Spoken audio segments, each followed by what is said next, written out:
Queridos, eu tenho usado o capítulo de Lucas 15 nos últimos 5 ou 6 anos para compartilhar o que eu vou compartilhar com você. E antes de qualquer coisa, essa não é uma palavra esboçada. Essa é uma revelação que tem mudado a minha vida e que eu quero compartilhar com vocês, na expectativa que sirva de edificação para vocês também, amém? Lucas 15, verso 1. Ora, chegavam-se a ele todos os e pecadores para o ouvir. Verso 2. E os fariseus e os escribas murmuravam dizendo: este recebe pecadores e come com eles. Verso 3. Então ele lhes propôs esta. Olha para mim, mais uma dicasinha rápida. Nós vamos olhar algo que o Senhor nos ensina em Lucas 15. Mas a primeira coisa que é importante pontuar é que não existem 3 parábolas fracionadas em Lucas 15. É uma coisa, parece que até besta o que eu vou falar. Alguns irmãos que já têm ensinado pelo Brasil, como o Kelvin há mais tempo do que eu, pode achar isso até, né? Puxa, Leandro, você falando isso, é porque isso ajuda. Esse tópico em negrito aí da sua Bíblia não existe, tá? Ah, sério? Não, é aqui ó, não existe isso aqui. E que problema tem? Te atrapalha, fragmenta o ensino. Então, eu tenho na minha mão a versão King James, muito boa, pelo rei Tiago, tal, 1611, resposta a Genebra, aquela história toda. Mas essa é a posição daqueles eruditos que prepararam essa escritura. Então, eles entendem que aqui embaixo o Senhor vai falar sobre esse tópico. E, inevitavelmente, a minha mente e a sua é condicionada a ver só o que o tópico está dizendo. Por exemplo, eu vou falar uma coisa óbvia aqui, mas eu tenho certeza que 99% dos irmãos aqui nessa sala não pensaram nisso. Lucas 15 é aquele famoso texto que você aprendeu que tem 3 parábolas. Só para você ver qual é. Vai no 4, depois a gente volta no 3. Qual de vós é o homem que possuindo... Olha para mim, lembra? Lembra da parábola da ovelha? Lembra que tem mais uma parábola depois dessa em Lucas 15? Da dracma perdida? E acaba com a mais famosa de todas, a parábola do... Volta o versículo 3. Verso 3. Não são 3 parábolas.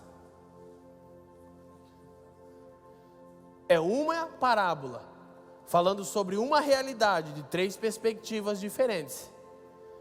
Por exemplo, o verso 4 vai dizer que ele propôs essa parábola. Vá para o verso 8 comigo. Qual de vós, tal. Verso 8. Ou, todavia, porém, ele continua, tá? Não mudou o assunto, iniciou uma outra parábola. Aqui é interessante de pensarmos. Ou qual é a mulher que tendo 10 dracmas e perdendo uma dracma, não acende a candeia e não varre a casa buscando com diligência até encontrá-la? Olha que coisa interessante aqui. Eu ouvi isso de um irmão alguns anos atrás, me abençoou demais.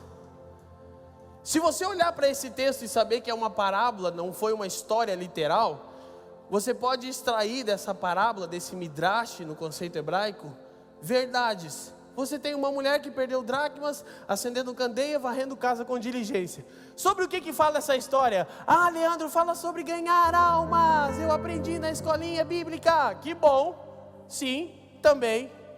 Mas se você olhar e pensar numa mulher como um tipo de igreja, porque o Novo Testamento te permite pensar assim. Uma dracma era o quê? Uma? E toda moeda tem? E se pensarmos num tipo de igreja que perdeu valores?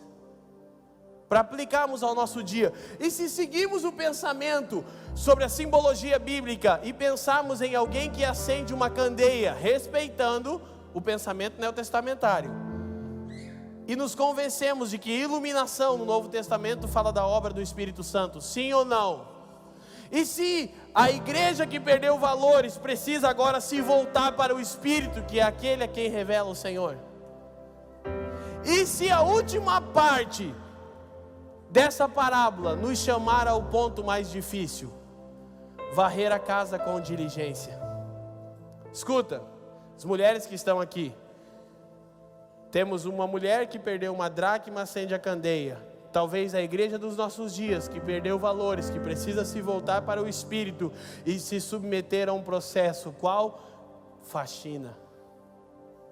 Agora, as irmãs aqui em Natal dão faxina em casa ainda, amém? Deixa eu ver as irmãs, dá um aleluia aí. Glória a Deus. É de Deus ou não é de Deus faxina? Dão faxina em casa. O legal é que tem um monte de adolescente que quer mudar o mundo, né? Mas não arruma o quarto, tem aquela parada. Vou mudar o mundo, vou para a África, então arruma a tua cama primeiro. Não, Deus me chamou, então lava a louça, seu...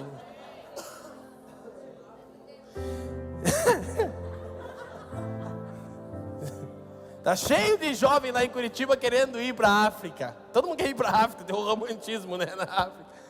Mas aqui em Natal não tem isso, aleluia. Aqui é... Eis que te digo de mim mesmo. Olha aqui, querido, quantos estão me entendendo, amém? Mas a pergunta para as mulheres que fazem faxina é: qual é a principal diferença da limpeza corriqueira do dia de semana para a faxina do final de semana?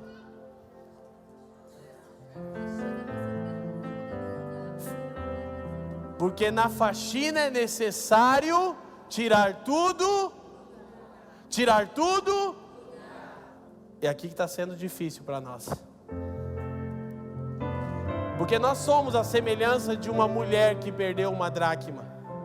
Sabe qual é o contexto judaico, hebraico dessa história? É que quando um noivo pedia em casamento então a sua noiva, e se ele não tivesse condições, ele partia para uma terra mesmo que fosse distante, trabalhar para conseguir recursos para constituir uma família. Então ele dava para ela um colar com 10 dracmas. E ele também sempre separava um amigo para cuidar dela. Por isso que João diz que ele é o amigo do noivo. E quando ela saía em público, usava na cabeça, não era no pescoço. Ela usava aquelas 10 dracmas e isso dizia para todo mundo que ela estava comprometida. Então perder uma dracma é o equivalente a ser uma noiva nécia, negligente, sem compromisso. O Senhor está nos conduzindo a um processo para que reencontremos os valores que perdemos. Antes, Ele vai tirar tudo do lugar.